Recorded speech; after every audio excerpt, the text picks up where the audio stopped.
Have you ever tried archery against a virus? Chances are you have, but at times found it quite difficult, as your targets are remarkably small. In fact, most viruses are measured in nanometers, a billion times smaller than the standard meter. To make your archery more difficult, viruses only have viable targets at certain points. These points are called antigenic epitopes, or targets that will elicit an immune archery response. So how can we practice our archery and develop better arrows? Phage display has an answer. To target epitopes, billions of unique arrows are created and launched at our target. Then, we figure out which arrows had the greatest success, and replicate them to use as a virus-combating treatment. The irony of phage display is to produce an antivirus treatment, it relies on a virus known as a bacteriophage. Although generally harmless to humans, phages infect bacteria, such as E. coli, to reproduce themselves. So how does phage display work? The process starts with B cells, immune cells that produce antibodies when activated by an invader, or antigen. First, scientists disrupt the cell membrane by lysis, allowing messenger RNA to be harvested, which codes for heavy and light chain antibody fragments.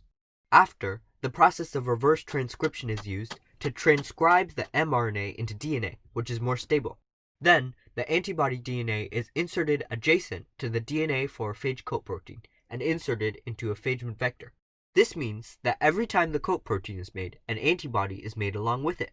In a phage, coat proteins form a capsid or protective shell. Phage display is often performed using the major and minor coat proteins, which can accommodate different sizes and quantities of antibodies. Similar to plasmids, phagemids are circular structures of extrachromosomal DNA that convey traits such as antibiotic resistance. What makes phagemids unique are their F1 origin of replication, allowing them to be packaged in the capsid and passed down. But here we run into a problem. Because the phagemid does not contain a complete phage genome, it requires a helper phage that has the genes of a mature virus. Alone, it is like a blueprint. Although non-functional, it can be used to create a functional product. To solve this problem, bacteria are infected by the prepared phagemids and helper phages. When the helper phage replicates, it will be able to take up a phagemid. At this point, a phage antibody library has been generated, with many random combinations of heavy and light chain pairings. Scientists are hoping to achieve a combination that will have high specificity and affinity, or a strong connection to the target binding site. Finally, a method called biopanning is used to screen the phage library. During this phase, a target is immobilized, and the phage-expressed antibodies are given a chance to bind.